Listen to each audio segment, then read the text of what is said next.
Hi, thanks for coming on this journey with me. We are in the Essential Guide to CBD. We are on letter W, weight issues, obesity, anorexia, and cachexia. So it's no secret that weight is a national fixation.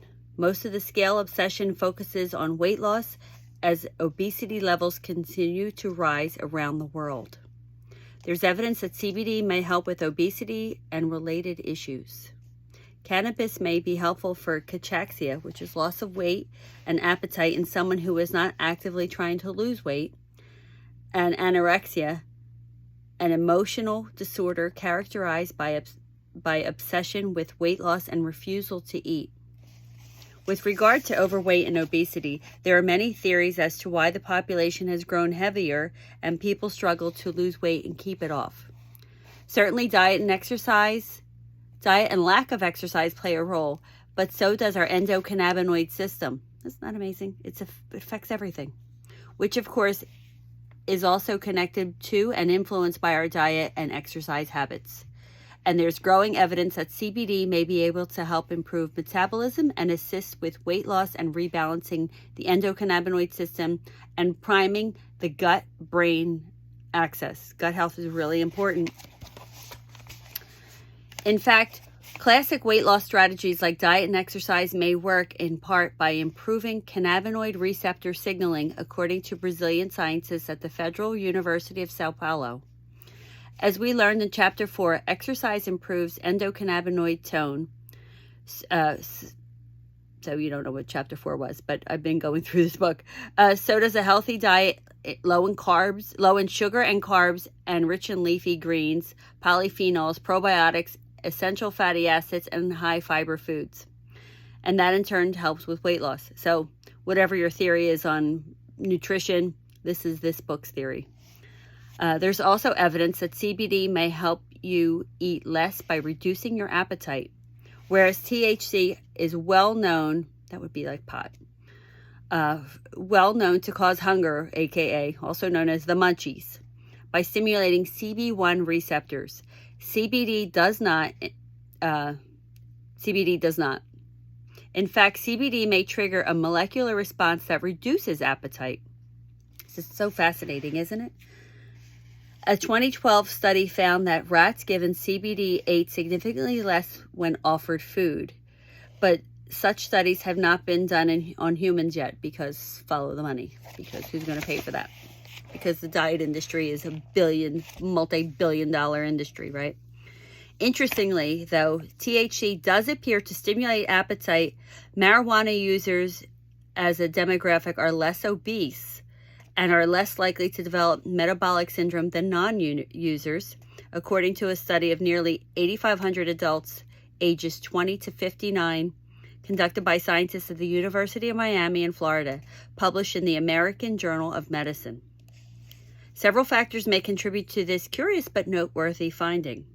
While cannabis is notorious for causing the munchies by stimulating CB1 receptor, THC also activates CB2 receptors in a way that balances and improves overall endocannabinoid tone. And THC, a probiotic compound, may also promote metabolic health by fostering beneficial gut bacteria. No. I'm not promoting pot, but I think it's indicated for some people. I'm not against it. I don't think it's, I have opinions, but I don't remember, you can't drive after you're smoking pot. You can't operate heavy machinery. You will get a DUI if you get caught. So just be mindful of that. It appears that CBD also stimulates fat burning. Oh, yay. There are different types of fat that behave very differently in your body. There's the white stuff, which we know as the bumps and bulges that sit underneath our skin and not only acts as stored energy, but also produces hormones that can disrupt healthy feelings of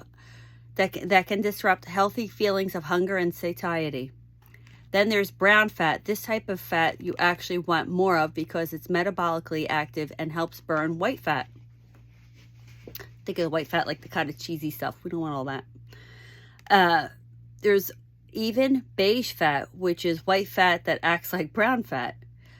Overweight people have proportionally less brown and beige fat than their leaner counterparts. So we want more brown fat. Research published in Molecular and Cellular Biochemistry concluded that CBD plays a role in fat browning, meaning that it helps the body convert white fat into brown, reducing fat and assist in breaking down fats more efficiently. CBD also lowers insulin resistance and promotes normal sugar metabolism. I did do a chapter on diabetes, so it's interesting if you go back to that if you have an interest in that, but it's really good. All of these benefits can make it easier to attain and maintain healthy weight. So while there is still a lot to learn, CBD is promising for weight loss and the treatment of obesity. But it's important to remember that your CBD is a supplement to healthy, active living, right? It doesn't replace diet and exercise. Doesn't. Nothing does. You have to do it. It's good for your brain. It's good for your body. You have to watch what you eat. You will be more likely to see more benefits from adding it to your general health and or weight loss plan if you're eating well and exercising. On the other side of the spectrum from unwanted weight gain is cachexia, unwanted weight loss and muscle wasting, which is common side effect of diseases like cancer, AIDS, obstructive pulmonary disease, and hormonal deficiency. Cachexia is among the conditions that Pal Patcher, MD, PhD, and George Kunas, MD, PhD, leading scientists with the U.S. National Institute of Health, listed that could be helped by modulating the endocannabinoid system. That's amazing.